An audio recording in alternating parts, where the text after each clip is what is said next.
Tinokuchingamidza zvakare kuzvirongwa zvenyu Bible Pfupiso. Nhasi tiri pachitsauko 6 chebhuku raZvirevo. Ndiri wenyu mufundisi Makiwa. Chitsauko 6 chine zvikamu zvinokwana kuita zvina. Chikamu chekutanga chine mavhesi 5 ekutanga. Tinoona Solomon achirayira mwanakomana wake kuti arege kuita rubatso. Chikamu chechipiri tinoona achirayira mwanakomana wake pamusoro peusimbe. Usimbe huri kutukwa.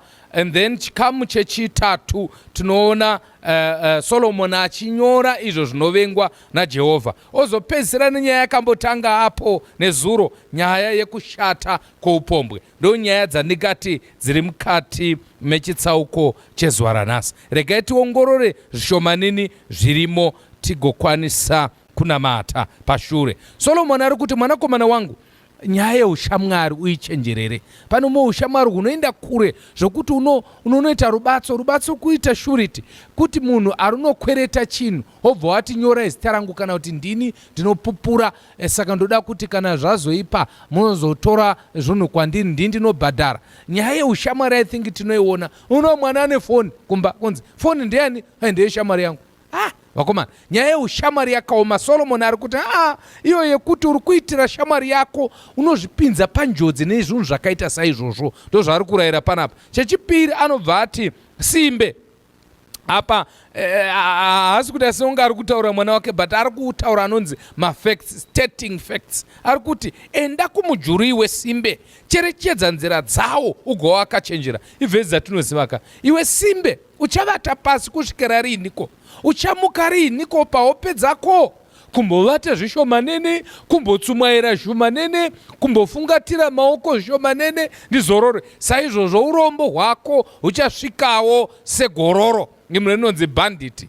Nekushayiwa kwako semunhu wakashonga nhumbi dzekurwa, kureva kuti kushayiwa inenge hondo chaiyo. Moziva kuti nyaya yeurombo ihondo mukati medzimba. Ukaona mapinda urombo mumba, muri muchimurenga chisingamboiti. Saka pana pari kunzi nyaya yeusimbe haina kunaka. Kopai kuitawo zvakanaka even kumhuka dzakasikwa naMwari. Ndobva atsanangura zvinhu zvinovengwa naJehovha. Number 1, munhu asina maturo. Number 2, ngotora zvishomanini zvirimo zvakataurwa zvakanaka. Munhu anodeura ropa, kwanzi munhu anotaura uchapupu hwokunyengera, munhu uyo unokusha kupesana pakati pevanhu.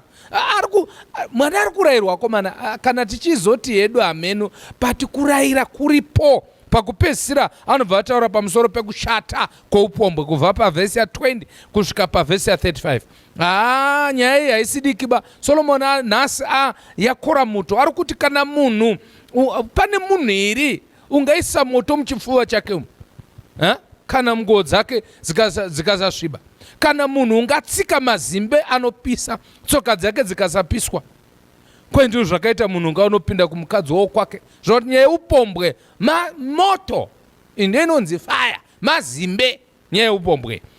Vhesi ya 31, asi kana ukabatwa, kwanzi munhu ari kuba anogona kuti handine nzara, but ukabatwa kwanzi ndopa uchaona nyaya yachona. Unoita upombwe nomukadziwo unoshayiwa njere, unoda kuparadza upenyu hwake, ndiye unoita izvozvo.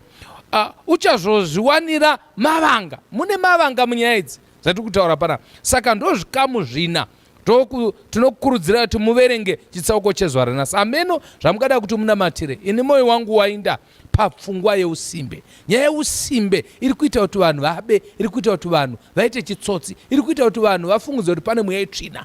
Kuchinzi ndikangobata mari hapana chinoita, Satani ariko, but tikashandawo nesimba, Mwari anokomborera mabasa emaoko edu. Nyaya yekuvata, of course Solomon haasi kureva kuti vanhu vasazorora, but ari kuti muri kuvata kudarika mwero.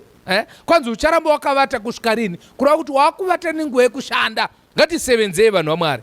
Minwe yedu ngairege kuita semakenduru ane tambo anoguduka. Shanda. Kana ukashanda, Mwari anokukomborera. Imbomira kunamata, munamato wanzwika. Ibva kumasowe inda kumusika. Ndo kune nyaya ikokoko. Vanhu vazhinji vanoda kubvisa kushanda voisa munamato. Kutsanya, imbomira kutsanya.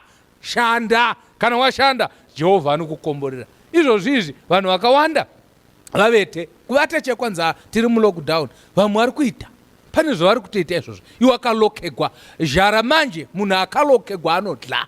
Mwari ngatibatsire wedu. Usimbe hachisi chikomborero. Musazoti mimi nekuti tatambura stereki tichaenda kudenga. Unogona kupinda mugehena. Iwe akambopinda gehena repano renhamo, wopinda futi mukutsva. Mwari ngatibatsire. Ndirombonamatira vanhu vanotuma projects twavo vanoti pasa tinamatire Mwari atikomborere nhasi tibvisiwe muusimbe, tishande nesimba. Hatisandamborisita pasta. Risiti bhuku yangu haina kana chinhu. Kana ndikangoisa madomasi anoita seakaora.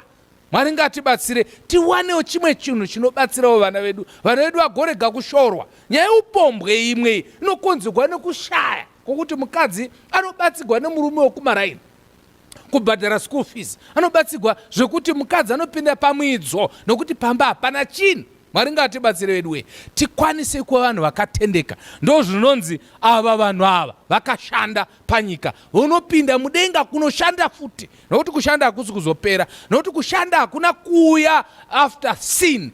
Work was there before sin. Saka ichavapo even after sin chitema chapera tenge chishanda. But mashandiro anenge asiri ekukupura ziya tenge taakushanda mukurumbidza Mwari. Ngatinamate Ishe tomutenda mangwanani ano. Bvisai matiri usimbe, mubvise matiri kupesanisa hama, mugovisa matiri kusatendeka, mugoropafadza nezvishomanini zvatiri kubata. Vana venyu vaone pundutso mune zvavari kuita. Ropafadza even nyika dzedu, mubvise urombo munyika dzedu, nyika dzedu dzive nzvimbo dzekuvanda nhamo. Muzita raJesu tanamata. Amen.